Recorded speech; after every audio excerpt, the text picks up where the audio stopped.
C'est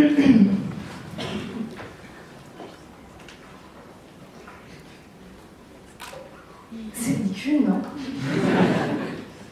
Comme je préfère laisser le grotesque d'une telle situation à mes contradicteurs, je vais poursuivre en m'exprimant.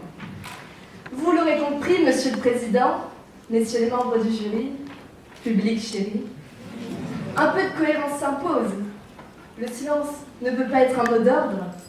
Il n'est d'abord pas naturel pour l'homme, et lorsqu'il est imposé, il n'est que désordre.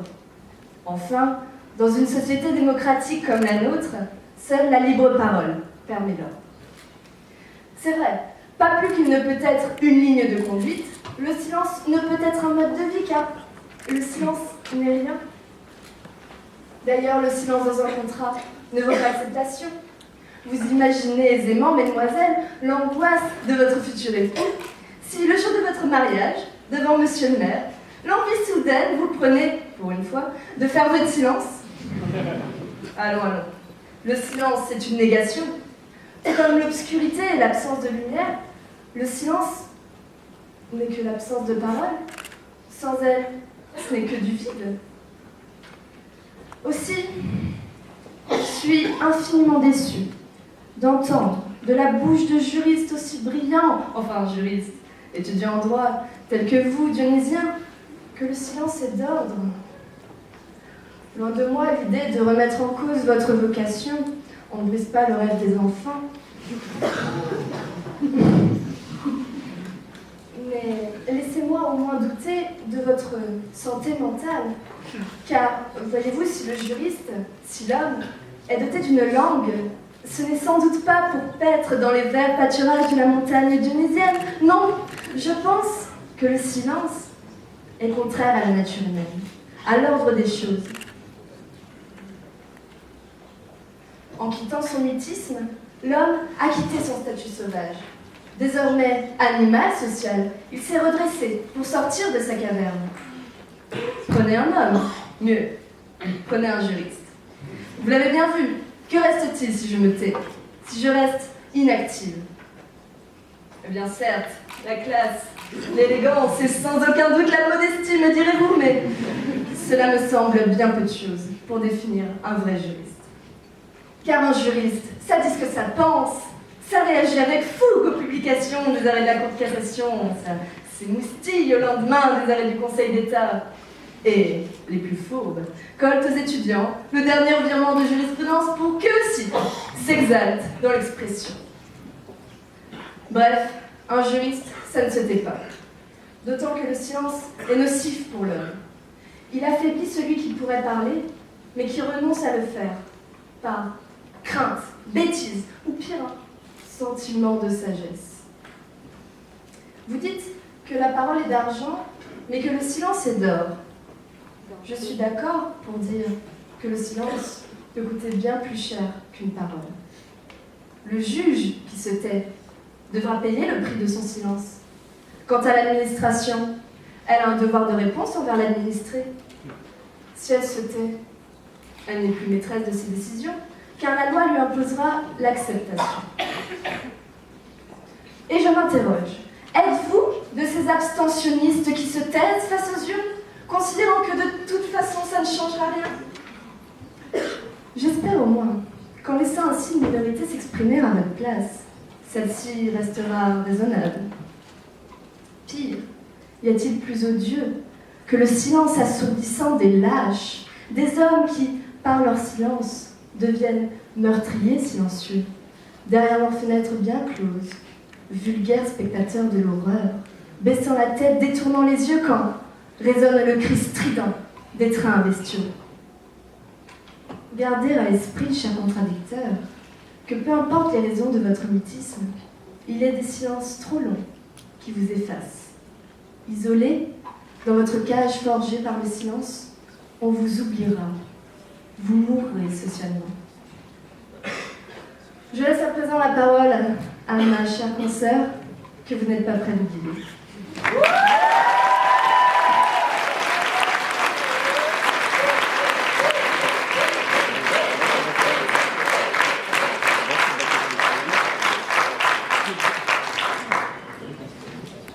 hélas, si le silence pouvait demeurer dans sa cage, mais le fourbe se répand. Je vous le dis, Dionysiens, ce virus imposé tant par les hommes que par l'État conduit inexorablement au désordre. Oui, le silence imposé est désordre.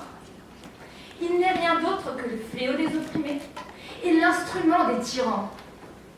Ces derniers vous ordonnent de vous taire. Silence, silence, silence, qu'on leur coupe la tête. Ils se servent du silence afin de faire régner la peur et l'arbitraire. Prenons une petite île de la Méditerranée, fort champêtre, avec une brise de mer, pas si plus que ça, où certains qui se disent hommes d'honneur aimeraient imposer leur loi. La loi du silence. Quiconque brise cette règle est considéré comme un traître. Et les traîtres méritent la mort. De cette loi du silence, aucun ordre juste ne ressort. Il ne reste que la crainte, la méfiance, l'omerta, la vendetta. Que dire maintenant du silence imposé par l'État? Lorsque l'État veut vous rendre à faute, sa volonté est claire. Il ne cherche qu'à contrôler les masses, les esprits. Il y a 25 ans, pratiquement jour pour jour, se tenaient les événements de la place Tiananmen. Et en guise de commémoration, rien. La propagande d'État qui réécrit l'histoire passe cette révolte sous silence. Et un silence imposé par l'État conduit-il à une société ordonnée selon vous? Eh bien, essayons. Imaginez. Bienvenue en Corée du Nord, un pays où il fait bon vivre. Charmant contrée, gouvernée par l'oppression, le despotisme, la répression. Vivre en Corée du Nord, c'est apprécier les joies du silence. Se taire, encore plus, toujours plus, telle est notre devise. Et ne manquez pas, en exclusivité, la visite de notre monument emblématique, la censure. Hommage au supplice de la liberté d'expression. Messieurs, vous connaîtrez la tranquillité. Une langue qui se délie, on la coupe. Une tête qui dépasse, on la coupe. Une coupe qui déplaît, on coupe quand même. Mesdames, vous vous accoutumerez à vivre dans l'ombre de votre mari, sans dire un mot. En cas de rébellion, vous aurez droit au peloton d'exécution. Bref, vous l'aurez compris, une destination de rêve. Oui, mais voyez-vous, tout cela, c'est un peu l'effet Canada Dry. Ça a le goût de l'ordre, l'odeur de l'ordre, mais ce n'est pas de l'ordre. Tout cela n'est qu'éphémère. Croire que le silence peut apporter de l'ordre. Pauvre fou. Mais de quel ordre parlez-vous? Un ordre où un homme, réduit au silence, opprimé par la dictature, n'a d'autre choix que de s'immoler pour faire entendre sa voix? C'est de cet ordre-là dont vous prenez les vertus? Vous vivez dans le déni. L'ordre imposé par le silence n'est que mirage. Et tôt ou tard, la libre parole sera rétablie. Libre parole que je cède à mon confrère.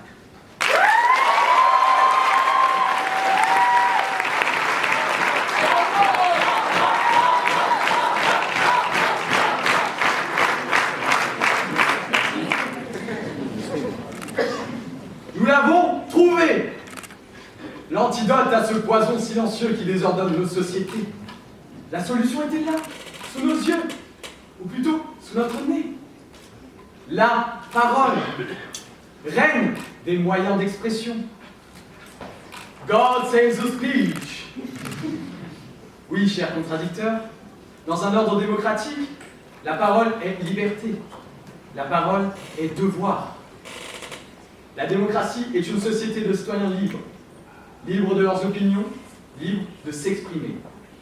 Liberté, égalité, oralité. Le juge l'affirme. En 1944, il accorde à Dame Trompier-Gravier son droit le plus sacré, celui de s'exprimer. Toute pensée doit pouvoir être exprimée. Mais si la parole est par Dieu donnée, la justice peut la reprendre. On ne peut pas réprimer par la loi tout ce qui nous offense. Si réellement atteinte il y a, la justice se chargera de sanctionner les insultes a posteriori. Aujourd'hui, ce sont les lois Guesso, Taubira, et demain. Pourquoi un dirigeant autoritaire ne pourrait donner son nom à une telle loi? À quoi bon tourner sa langue cette fois dans sa bouche, si ce n'est ensuite pour parler? Attention, Dionysien, il ne faut pas confondre la parole avec le bavardage. La parole, ça n'est pas le bruit. Ça n'est pas non plus cette simple suite de mots vides de sens que vous osez appeler plaidoirie. La parole, c'est un peu comme une femme. Elle est douce, elle est belle, et selon les circonstances, elle peut très vite prendre du poids.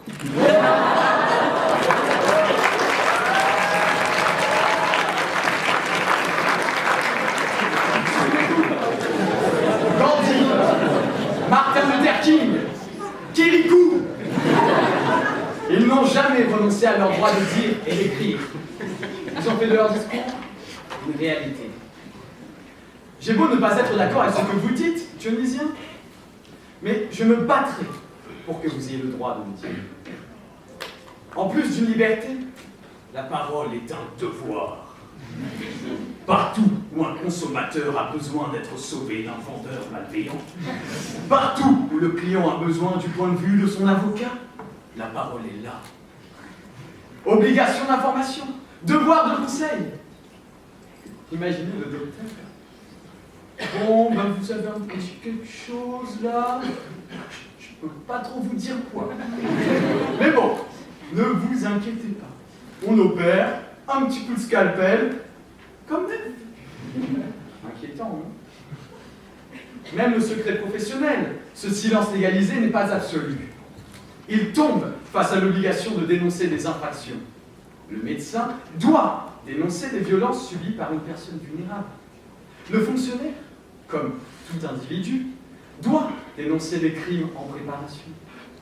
Même les offenses que vous faites au bon sens, chers contradicteurs, je me dois de les dénoncer. Se taire n'est qu'un droit, et non un devoir. Vous avez le droit de garder le silence en garde à vue, oui, mais durant l'audience, il est bien difficile, voire dangereux, de se faire passer pour un muet. Vous devez alors parler pour vous défendre. Décidément, comment pouvez-vous encore prôner que le silence est un Dionysien? Allez-y, tentez de me démontrer que j'ai tort. Mais pour cela, il me semble bien que vous serez obligé de reprendre la parole.